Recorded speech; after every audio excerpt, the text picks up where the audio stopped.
El espacio, la frontera final. Este es el podcast de la comunidad Amigos Trek Chile.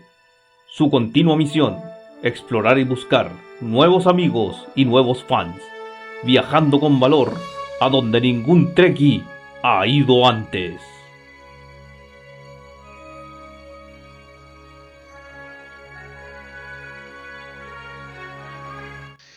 Buenas noches, chicos, ¿cómo están ustedes? ¿Cómo está José? ¿Cómo está Pancho? ¿Cómo estás, Oscar? Buenas noches.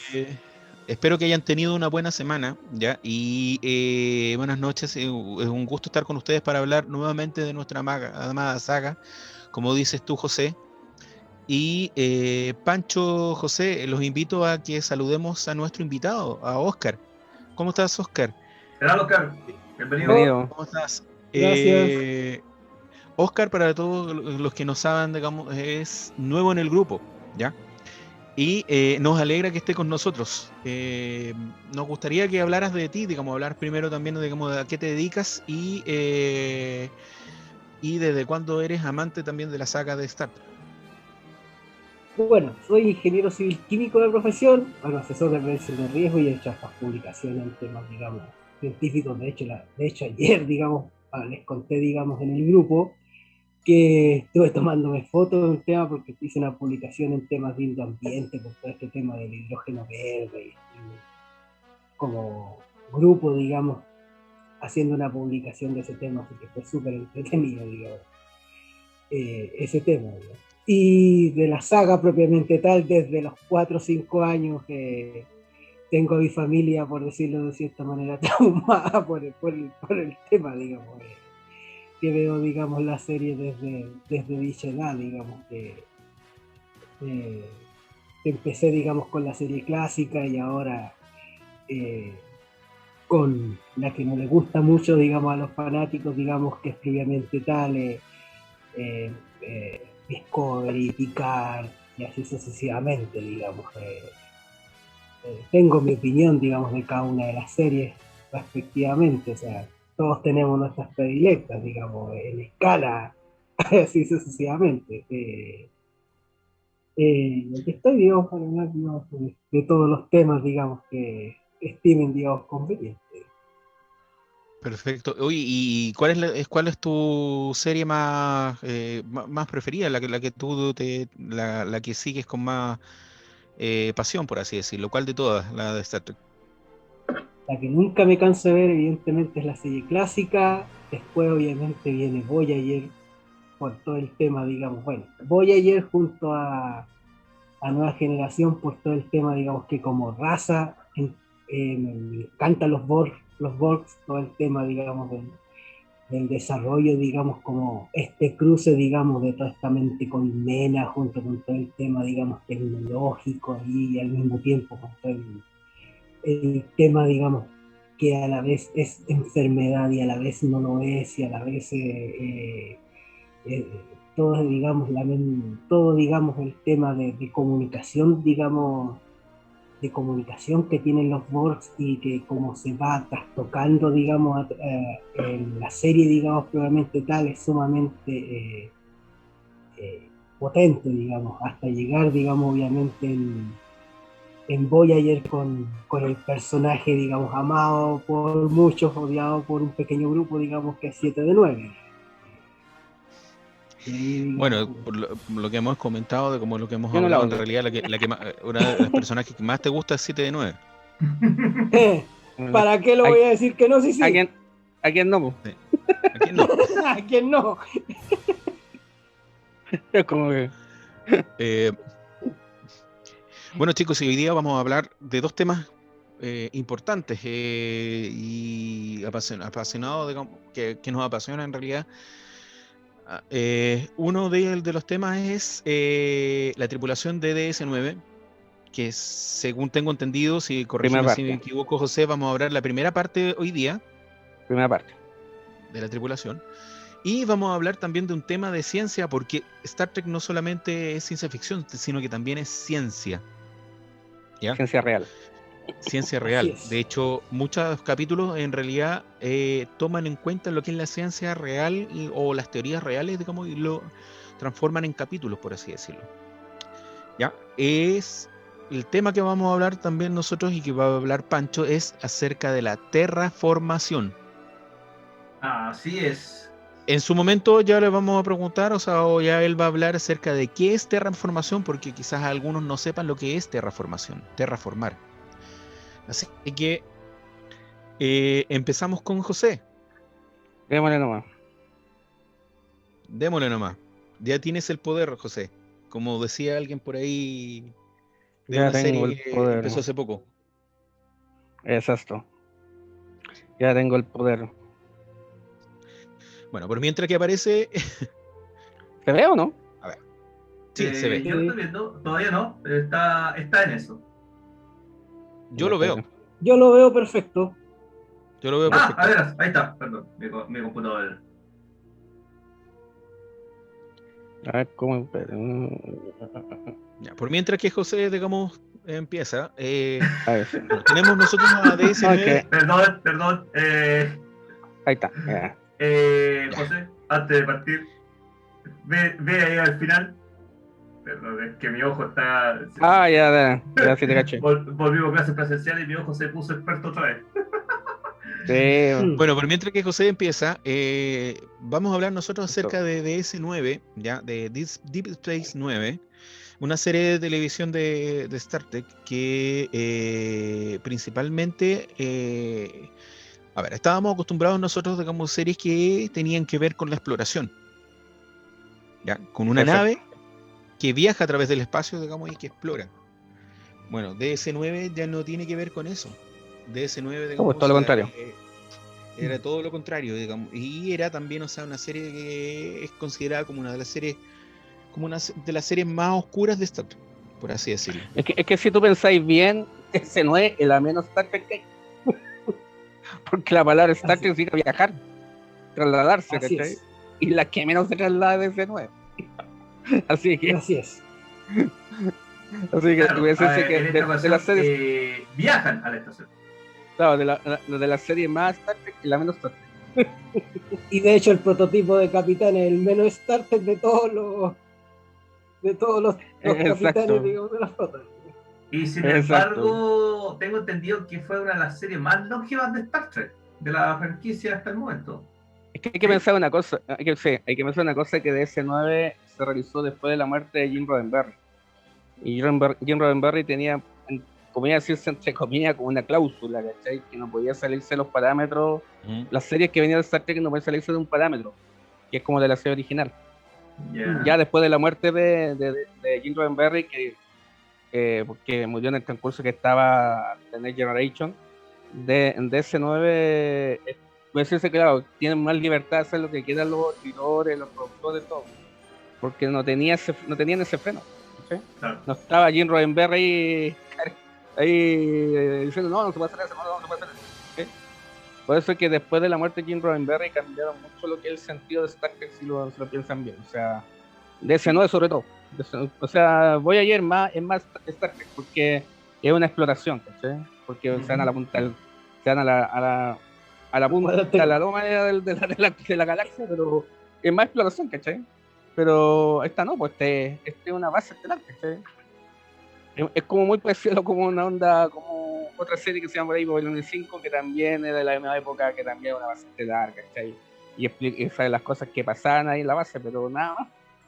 Si no hay exploración que tenían de repente cuando pescaba la Defiant y se iba a dar una vuelta, nada más. Pero en sí, nada más. Entonces, yo creo que esa fue la cuestión de la Defiant, que una vez dijo Carla Carrizo, saludos amiga, que se creó la Defiant por lo mismo, porque mucha gente extrañaba la exploración, que no había obviamente en DC9. Claro, lo más era esta serie se centró. A lo más era el cruce social ahí entre razas, en las cuales estaba toda la pugna entre las razas federacionistas, las no federacionistas y todo el tema, digamos, cultural que había ahí entre medio, pero ese tema, digamos, se desarrolló, digamos, cierto, más profundamente que otras series de Star Trek, pero perdió el tema exploración, como bien lo dijo José. Y eso, digamos, a los fans, digamos, acérrimos de la serie, los mató, digamos. Por eso, digamos, ¿Mm? Sí, En sí, lo único que tenía exploración era lo que era la base más lejana que había de la federación. Eso es lo único que tenía de exploración, nada más. Y más encima originalmente no era de la federación, así que con mayor razón. Entonces sabemos que es una base no originalmente de la federación, es una base capturada. Claro, una base que recién a capturar. O Sí. más bien dicho, cedida. O cedida, pero sí, originalmente Claro. no de la federación. Esta serie fue transmitida desde 1993 a 1999. El primer episodio fue el 3 de enero de 1993. ¿Ya? Y el último episodio fue el 2 de junio de 1999. ¿Ya? Una cantidad de 176 episodios y 7 temporadas, que era la tónica, digamos, que tenía Star Trek, por lo menos, que tuvo las primeras 3 series, digamos, de Star Trek, que fue la nueva generación, Deep Space y Voyager. Que esa era la tónica, digamos, de estas series que tenían 7 temporadas. Después obviamente vino Enterprise y que por razones que sabemos nosotros, digamos, ya duró 4 temporadas y fue cancelada, pero la idea original también de Enterprise era, digamos, que durara 7 temporadas. Claro, que lo bueno que tenía, por ejemplo, las 3 primeras, por ejemplo, TNG, DC9 y Voyager, la gracia que tenía ya hace 7 temporadas, la gracia que eran de la misma época, o sea, la misma época de línea de tiempo. Por ejemplo, TNG, por ejemplo, DC9, continuación, obviamente TNG, es lógico. Y después Voyager está como la par con DC9, porque hay que pensar de partida, Worf le da la línea de tiempo, que es continuación de TNG, cuando se traslada a la DC9. ¿Okay? O sea, ahí ya pues son spin-offs de la de TNG, las 3 son de la misma época, a diferencia de las otras series. Correcto. Esa es la gracia que tiene. Bueno, no vayamos con más preámbulos. Claro. Tenemos tu presentación del Capitán Sisko. Vamos directo con el Capitán Sisko, algunos queridos y otros odiados. O mejor dicho, Comandante Sisko. Sí, bueno, al principio era comandante. Bueno, él nació en el año 2332, nació en New Orleans, en la Tierra. En su servicio militar estelar, no se sabe los años, fue teniente comandante de la USS Okinawa. Estuvo hasta el 2366 en la USS Saratoga. Estuvo en Utopia Planitia, donde se hacen las bases, donde hacen las naves en Marte. Estuvo en la base estelar de Space Nine del 2369 a 2372 como comandante, porque llegó como comandante, no era capitán. Estuvo de jefe de seguridad de la Tierra en el año 2372.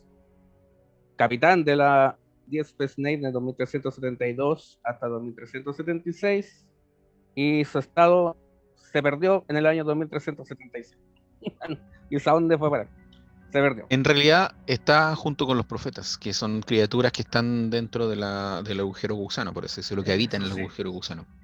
Sisko nació en el 2332 en Nueva Orleans, América del Norte, en la Tierra. Sus padres son Joseph y Sarah Sisko. Sarah, sin embargo, había sido procedida por un profeta. Ahí ya viene ya el asunto de lo que estabas diciendo. Y un año después, el profeta devolvió el control del cuerpo de Sarah y pronto dejó a su hijo y esposo. José pronto se volvió a casar y su nueva esposa escribió a Benjamin como si fuera su hijo. O sea, tuvo una amada. Esa más tarde dio a luz a su media hermana menor, Judith, y 12 medio hermanos. Y durante su infancia, sus padres le enseñó a cocinar a Sisko y a sus hermanos. De ahí viene la cuestión de le gustaba cocinar. De chico. ¿Quién creía que faltaba comida replicada? O sea, no le gustaba la comida replicada. Yo soy la dueña de un restaurante, Sisko creó el kitchen. O sea, hacía pollito de asado en un restaurante. Cuando era adolescente, Sisko estaba enamorada de Nephi Beaumont y luego salió con Zoe Phillips durante 3 años. Ella salió en el capítulo Party Lost de DC9. Sisko se unió a la Academia de Flota Estelar en el año 2350, donde estudió ingeniería.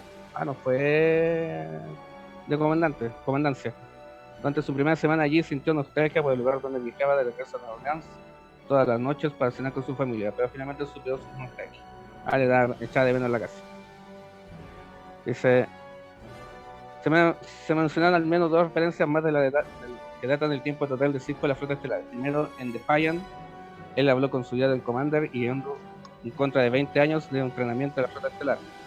Ayuda al enemigo a cazar una de nuestras propias naves. Luego, 2 años después, para el uniforme, después de que lo hubieran retirado de la tarea de arrastrar y capturar a Michael Eddington, Sisko le dijo a Dax que en 25 años de servicio nunca me había quitado una asignación hasta ahora. Ahí ya conocía a Dax.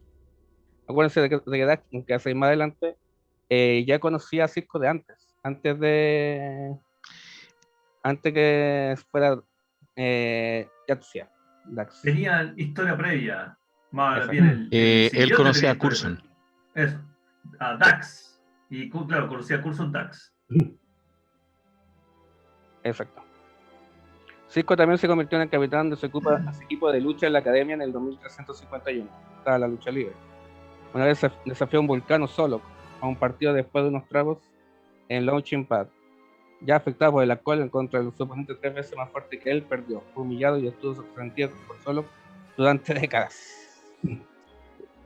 El día de su graduación en la academia, el primer día que le pusieron los uniformes oficiales, Sisko y Fatson juraron que serían capitanes de naves estelares a los 30 años y almirante a los 40.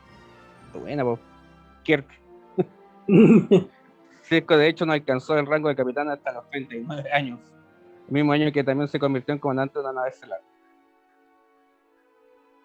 Después de graduarse en el 2354, mientras esperaba su primera asignación, Benjamin conoció a una mujer llamada Jennifer en Gilgo Beach. A medida que avanzaron en los años, los dos se enamoraron y se casaron, y se mudaron al nuevo puesto de Benjamin en New Berlin. Ella es la madre del hijo de Sisko. Jake. Sí. Vamos a hablar un poco del asunto de la temporada que tuvo en la DC. Al llegar a DC9 a principios del 2369, Sisko fue informado por Jean-Luc Picard, a quien todavía culpaba de la muerte de su esposa. En este punto, Sisko le dijo a Picard que tenía la intención de renunciar y que la flota probablemente debería buscar un reemplazo. Sin embargo, por el momento continuó con su trabajo y asumió el mando de la estación. La tripulación de Sisko llegó lentamente y fue entonces cuando conoció a sus futuros amigos: el enlace bayurano y segundo al mando Kira Nerys, el jefe de seguridad Odo, el doctor Julian Bashir y el jefe de operaciones Mike O'Brien. También se reunió con su nuevo amigo. Perdona que te interrumpa, José, pero aquí, digamos, aparece algo que quiebra, digamos, por completo, en realidad, en contra de lo que es la traducción de la serie de Star Trek, porque, por ejemplo, siempre hemos visto un capitán, ya sea Kirk, Picard, ya sea en Enterprise, ya sea que son capitanes solteros, por así decirlo, que no tienen Claro. o no tienen hijos, ¿ya? No tienen familia. No tienen familia. Y el único aquí que hemos visto con familia ha sido Sisko, que tiene su hijo, ¿ya? Y que Tuvo tuvo su su señora, esposa. que tuvo su esposa, falleció, es viudo. Correcto. Entonces, este capitán, por así decirlo, es un capitán, por así decirlo, distinto, especial. Es más, incluso es un capitán que hasta cierto momento tuvo el sentimiento de rechazo en contra de Picard cuando lo nombró. Exacto. ¿Ya? Más que rechazo, el sentimiento de la rabia, digamos, y de, por así decirlo, en contra de él, digamos, por lo que le había pasado a su familia. Claro, que él sentía que Picard fue el culpable de la muerte de su esposa. Exacto. Estoy cachando que a Picard le cargan todos los muertos. La muerte del marido de Belly Crusher también. Le cargan todos los muertos que... Parece que todos los cercanos se mueren. Poco chivo expiatorio. Exacto. Mira, como comandante de la Entonces estación... tenemos un personaje especial, ya en un capítulo en el cual, digamos, aparece Q, Sí. ¿se acuerdan? Y que él Sí. le pega... ¿Ya? El mismo Q le dijo, o sea, tú no eres como Picard, ¿sí? No, yo no soy Picard, Obviamente. Lo siento. obviamente. Lo siento, no soy Picard. Me gustó mucho ese capítulo, realmente. O sea, sentir que a este ser todopoderoso llega un humano, un mortal y... Oye, ándate a joder al otro lado. No, haz lo que yo lo haga. ¡Toma! ¡Pum! lo descolocó completamente. O sea, siendo un ser Q como ese, bueno, podría haber tomado 1000 opciones y ninguna agradable para Cisco, pero no, se quedó ahí, aceptó lo que le vino nomás. Esa Exacto. ha sido una de las pocas veces que he visto a Q con una actitud, digamos, como la que debería tener su especie en todo momento. Una de las pocas veces. Veamos qué va a pasar Eso. en esta nueva serie de Picard que viene ahora. Veamos, pues, hay que esperar nomás. Attack, Mon Capitán. Se ve Vamos a ver qué interesante. onda. Es interesante. Ya. Como comandante de la Estación Espacial 9, Cisco puede ser algo un poco ortodoxo en sus métodos. Empleó el chantaje y la extorsión, y desde el principio incluso la violencia física, contra algunos de los habitantes de la estación cuando pensó que necesitaba persuadirlos para que hiciera algo con beneficio de la estación o de otros habitantes. También hizo la vista gorda ante algunas cosas cuestionables que la gente hacía en la estación, incluida la de su personal. O sea, Ya, ahí te das cuenta. estuviese o no de acuerdo con lo que estaba haciendo. Cuando no estuvo de acuerdo con una orden de la flota estelar, a veces se apegaba a la letra de la orden, pero trabajaba en torno a ella sin pensar que había un mensaje enfoque. Sin embargo, todo esto se hizo porque se tomó su trabajo en serio, reconociendo la importancia de una estación espacial vibrante para la protección de Bayor y valoraba su personal. Aunque a veces está en desacuerdo con sus superiores, creía que la flota estelar con sus superiores.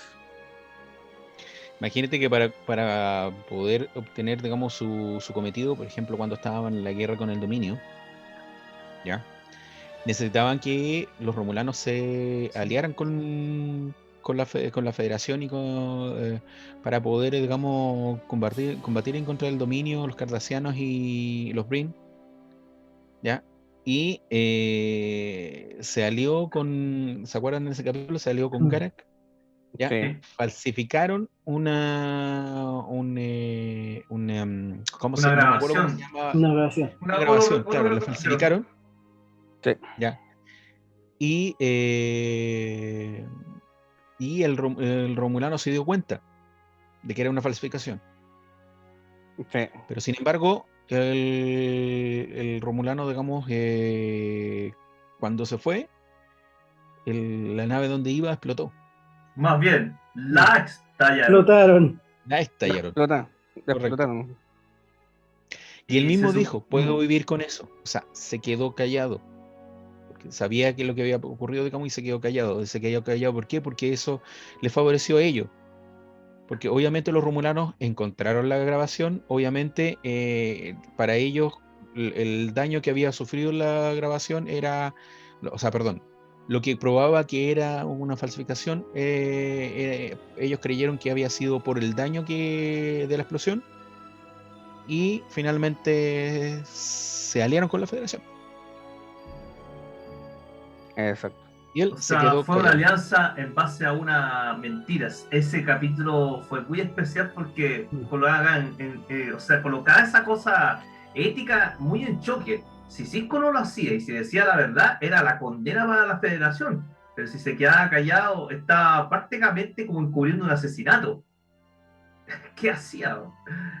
Al final tuvo que usar lo que dijo Spock en algún momento. La vida de muchos prevalece sobre la de unos pocos. Exacto. Es todo un conflicto ético. Por eso a mí me gustó harto ese capítulo. Y yo creo que en la situación de Cisco yo hubiera hecho exactamente lo mismo. No sé si alguno de ustedes habría optado algo distinto, pero yo habría hecho lo que él. No hubiera comido mi orgullo y hubiera dicho esto es por el bien de mucha gente. En algún momento se sabrá. Es una pregunta difícil, pero Sí. ¿te has hecho alguna vez la pregunta si Picard hubiera estado en la misma posición? ¿Habría hecho eso? Yo creo que no. No. Porque de hecho en la Pegasus él tenía la opción de desaparecer y que los romulanos se hubieran quedado esperando ahí y la Enterprise desapareció. ¿Y quién la habría sabido? Tal vez ese capitán romulano nunca lo habría reportado ese incidente, pero eligió, con todo lo que podía venir en contra, eligió aparecerse delante de los romulanos y decir, disculpen, somos culpables de algo que prometimos no hacer. Esa yo creo que es la mejor evidencia a la pregunta de decir Picard, ¿qué habría hecho? Picard habría sido honesto en ese sentido y no habría encubierto ninguna cosa.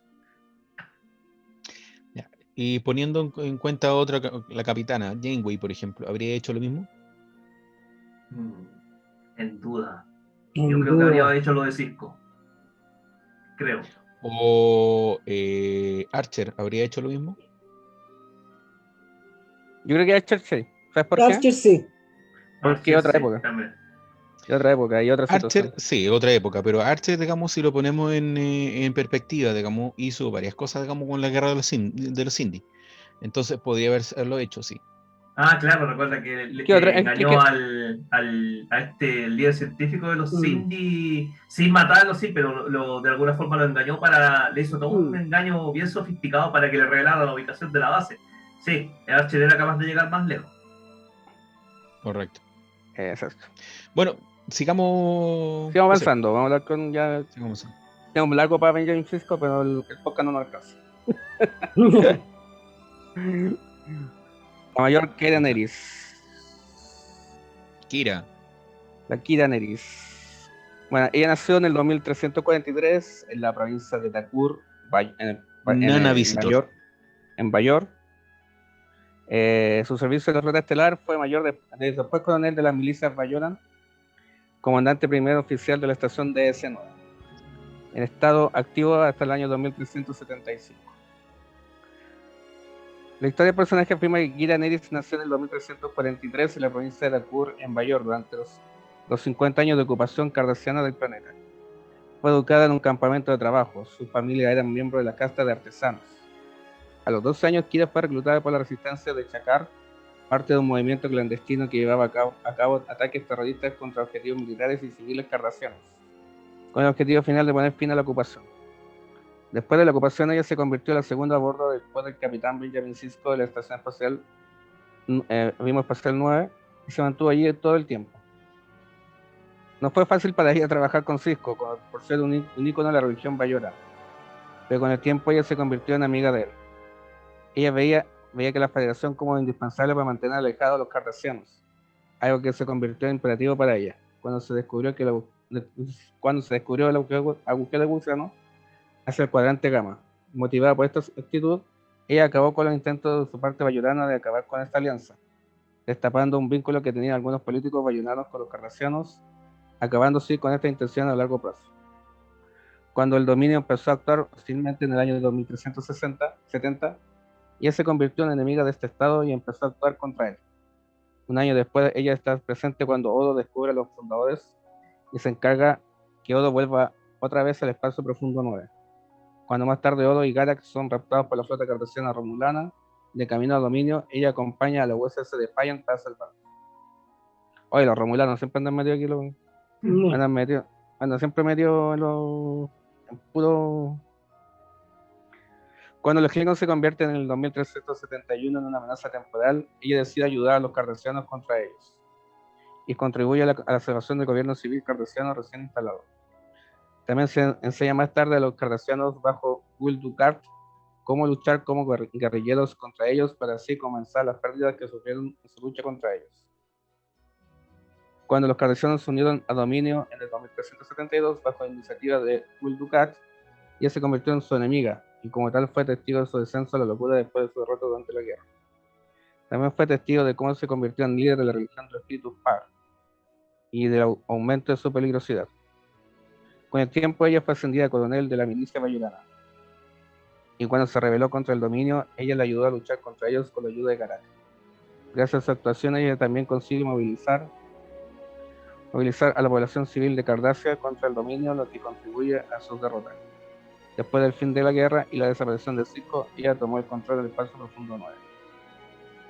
Ella tuvo una relación romántica con Vedek, Charak y Odo. Una pasó malito. Con 4. Bueno, No sé, estuvo ¿no estás casada, hablando? la actriz, estuvo casada con Alexander Siddig. ¿Saben quién es él? Doctor Bashir. Doctor Sí, Bashir. originalmente sí. En la vida real sí. Ya, estuvo Recuerdo- casada en realidad, digamos, desde el 1997 hasta el 2001. Oye, no tenía idea que él es sobrino de Malcolm McDowell. Sí, salió la noticia. Sí. Puede ser que tenía un Correcto. cierto parecido, porque se parece a Malcolm McDowell. Y eso ¿Recuerdan esos capítulos cuando dan a visito, cuando, bueno, en la historia algo pasa con la esposa del jefe O'Brien y el bebé que está esperando tiene que cambiarlo de receptor? Y en este caso es la mayor Kira la que actúa como madre sustituta. sí. Correcto. Y Bueno, sé de dónde vas. se supone que ahí Nana Visitor sí estaba embarazada de verdad. Y estaba embarazada de ese entonces de su esposo, el doctor Bashir. O sea, que nacía el doctor Bashir. Recuerdo un capítulo en especial que ella está discutiendo, entre comillas discutiendo, sino que él está como reclamando un poco ahí que se embarazó en forma artificial, le está diciendo, mira lo que me hiciste, esto es culpa tuya. No podía evitar reír en ese momento porque de hecho sí, era culpa de él, en la realidad. Porque de hecho está, digamos, para llevar la serie como tal y que de alguna forma se justificara el embarazo de la actriz, se inventó esta historia que parece que calzó bastante bien. Todo calza apoyo, como se ve. Exactamente. Ya, sigamos. Adelante. Señor Odo. ¿Saben cuál es el nombre completo de Odo? No, me pillaste. Odo Ital. Odo Ital. Sí, Odo Ital.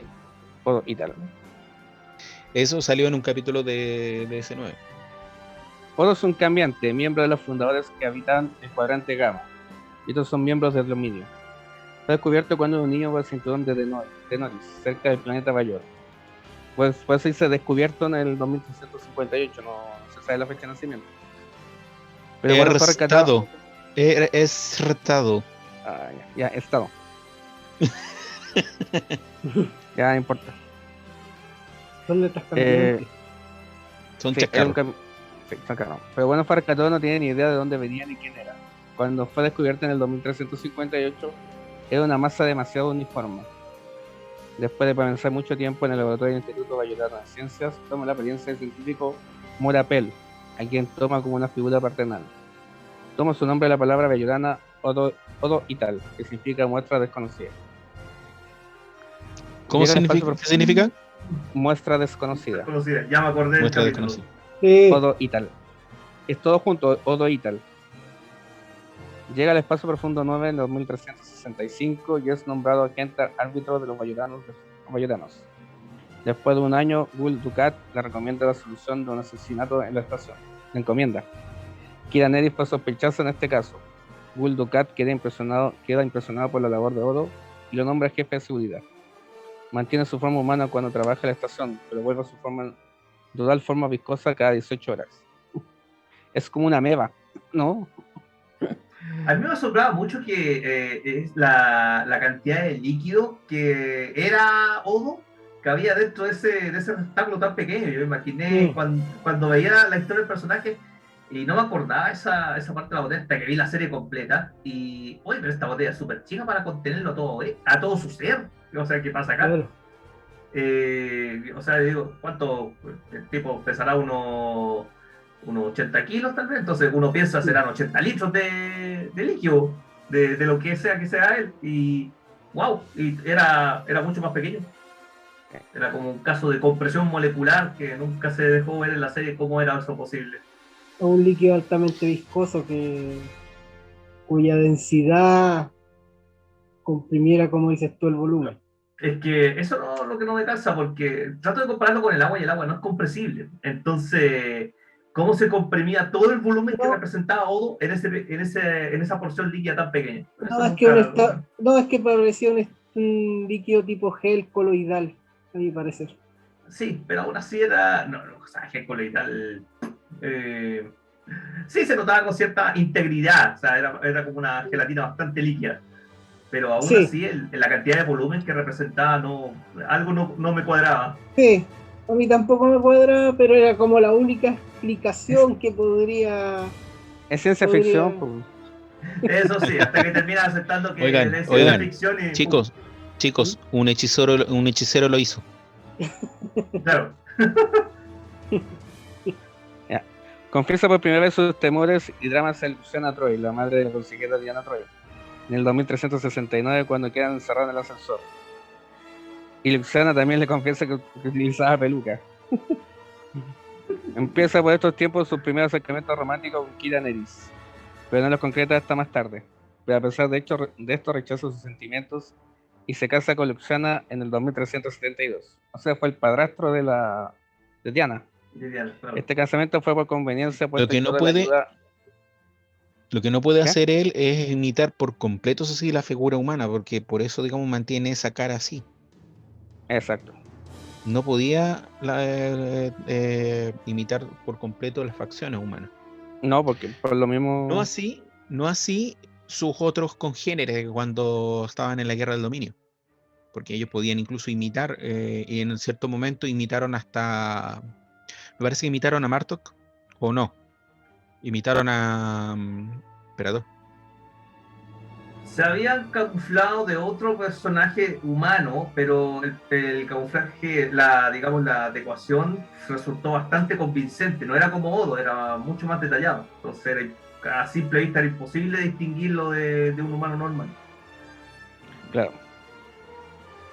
Y se busca desesperadamente conocer su origen y durante años supone que es el único de su especie. En el 2371, Odo encuentra a su pariente en un planeta del cuadrante Gamma, dentro de la nebulosa de Omarion. Ahí dicen que es miembro de los fundadores del dominio. Estos, para conocer más de la galaxia, mandaron a 100 niños a recorrerla y pusieron en su código genético el deseo de volver a su hogar. Odo era uno de estos niños. Vuelve pero rechaza quedarse al grande vínculo por las atrocidades que cometían y la xenofobia que mostraban hacia los sordos. Odo es el jefe de seguridad por mucho tiempo, pero no ha tenido la necesidad de disparar un arma o de matar a un ser vivo, puesto que aborrece las prácticas humanas violentas. Pero a pesar de sus ideas, él mata accidentalmente a un miembro fundador que se hace pasar por el embajador Krajewski a bordo de la USS Defiant, que intentó causar una guerra entre la Federación y otro pueblo. Un año después, Odo es juzgado por este crimen en el Gran Vínculo, el planeta natal de los cambiantes. Por este crimen lo hacen humano. Más tarde, sin embargo, vuelve a ser cambiante fusionándose con un cambiante bebé, que fue encontrado en el cuadrante Alfa. Y queda uno de estos 100 niños. Abandona la estación para irse finalmente con sus hermanos cambiantes, porque es el único que puede curarlos de un virus, dejando atrás su amor y a la estación que tantas satisfacciones le ha dado. Él se retiene en el 2375 de la base. Esta es la bella. Perdona que te interrumpa, José, pero lo más gracioso que me parece de esta actriz, que en cierto momento ella, ¿se acuerdan de cómo ese capítulo cuando hubo problemas con los Tripli? Sí. ¿Ya? Y que Y se enamora ella de Spock. admitió admiración a Spock. Y se casa con el hijo de Spock. Claro. En la vida real. Y la por actriz si se acaso, casa realmente con el hijo Spock.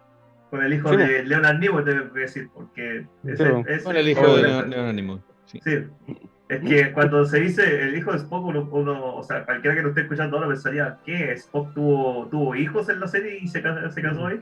No, hay que aclarar, es con Spock el original. hijo de Leonard Nimoy. De Leonard Nimoy. Claro. De todas formas, esto muestra a Marcelo ahí, lo hace exponer, es una coincidencia bastante grande entre lo que se dice en la serie y lo que pasa en la realidad. Ironías de la vida. Claro, la ficción alcanza la realidad.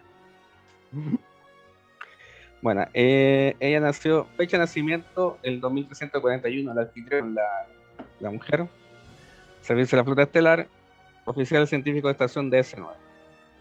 Estado fallecido anfitrión, asesinado por Ducat. Simbionte Drax transferido a Esri en el año 2374.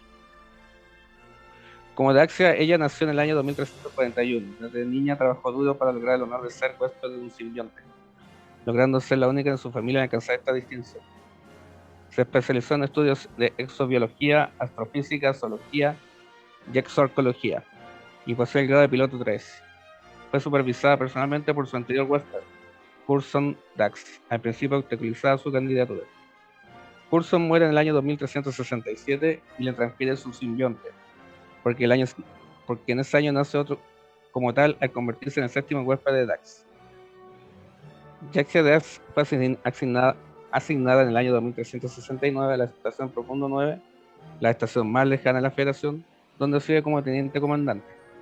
Lo primero que hace al llegar es visitar a su viejo amigo Benjamin Sisko, aunque a este le resulta difícil reconocer que en él el nuevo huésped a su amigo, en especial porque es mujer. Pese a eso, Sisko termina aceptándola como consejera. Jaxia ayuda a Sisko a descubrir el agujero de gusano hacia el cuadrante gamma. En el 2370 casi muere cuando Berat, un Trill rechazado, quería apoderarse del simbionte. Más tarde tiene la oportunidad de vengar a Coulson matando a su archienemigo el Alquim. Lo hace en compañía de sus viejos camaradas Kor, Kang y Kolot en el planeta Sicarus 4, pero Kang y Kolot mueren. Solo ella y Kor sobreviven. En el 2371 se da cuenta que parte de sus recuerdos fueron borrados para ocultar la existencia de Julian Dax, el Trill asesino demente. Con ayuda de Sisko y de Julian, ella consigue recuperarlos, aunque es consciente que la dificultad de llevarlos a causa de las cosas que hizo. Más tarde ella realiza la ceremonia de Chantara, que la une con los demás huéspedes, pudiendo volver a vivir sus vidas. De esa manera ella puede comprender mejor a Odo y a sus costumbres como cambiante a través del curso, que lo poseyó durante la ceremonia temporalmente y hacer también las paces con Cursor por lo que hizo. Por su belleza es pretendida por muchos hombres, entre ellos el mismo Julian Bashir. El capitán Bodai fue otro de sus amantes ocasionales. Jaxia se encuentra con Nilan, la nueva encarnación de su antigua esposa, aunque ahora ambas tienen el mismo género, es decir, sus simbiontes están en huéspedes femeninos. Se enamoran de nuevo. Los Trills ven esto como un tabú, no por la homosexualidad, sino porque está prohibido que personas de vidas pasadas revivan sus relaciones. Está bueno eso. Hasta que la muerte los separe. Chao nomás. Claro que en el caso de los simbiontes, eso era como, es que van pasando de anfitrión en anfitrión, entonces en realidad no mueren. No, pues no mueren, pero lo que pasa es que esto es tomado como que está prohibido retroceder, o sea, tener Nuevamente las mismas relaciones experiencias. con antiguas relaciones. Sí, Tiene que ser hacia adelante, no hacia atrás. Claro, no recuerdo ese y era como que lo veía y decía, pero no tiene ningún sentido, o sea, al final tiene que ser decisión de las dos criaturas, y no sé si llamarle de los anfitriones, del simbionte, porque en realidad se mezclaban ahí las personalidades. Entonces al final forman uno solo. Bueno, pero era como la sociedad de ellos, o sea, ellos tienen sus costumbres y como dijiste tú, era un tema tabú para ellos. Exacto. Este capítulo fue la primera vez que se toca el tema de la homosexualidad en Star Trek y mostró el primer beso lésbico y gay en general en la historia de la franquicia.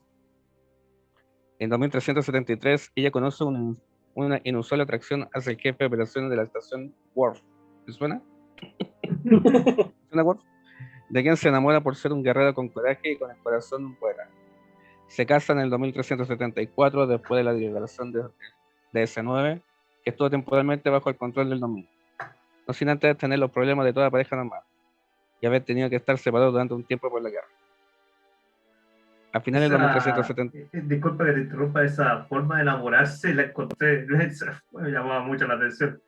Se golpean, se hieren, y esa es la forma de mostrarse amor. ¡Wow! A lo Klingon, po. Eso, ahí entendí un poco lo que era el romance Klingon. Claro. Es el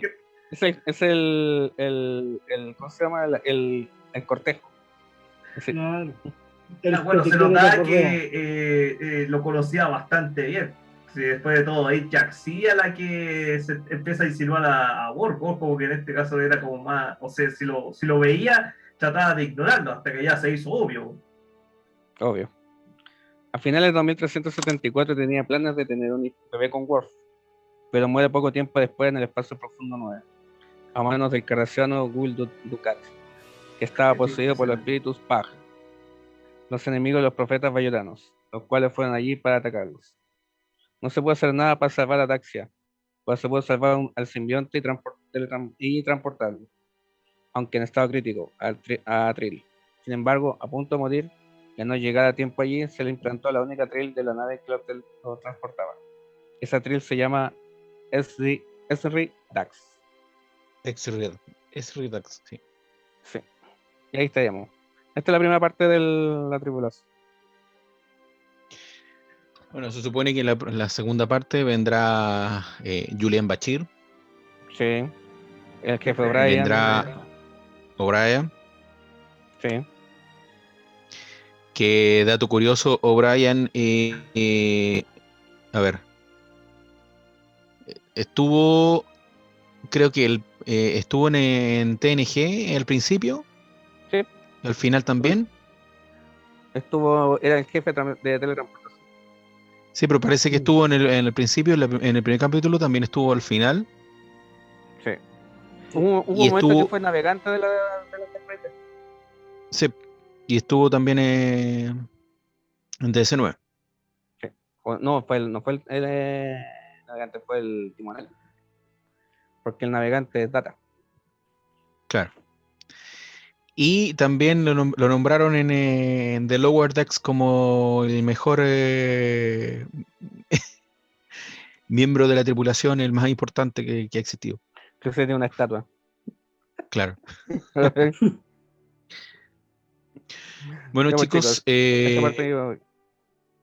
este ha sido el aporte y la parte de José Loyola. En el próximo pod vamos a tener la segunda parte de la tripulación de DS9 y con algunos datos curiosos y datos también, digamos, de cada uno de los personajes que vamos a nombrar.